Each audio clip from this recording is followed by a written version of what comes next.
No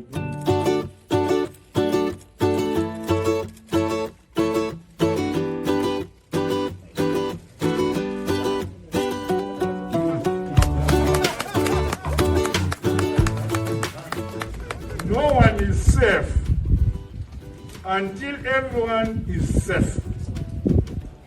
I therefore challenge all of us in our respective communities to accept the vaccination program and to shun vaccine hesitancy, misinformation, and the negative conspiracy theories.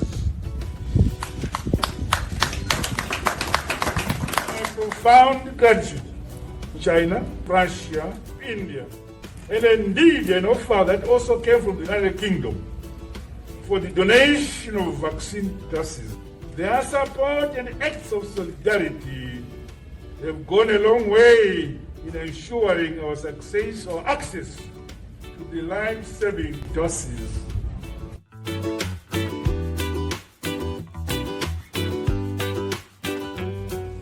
I feel great.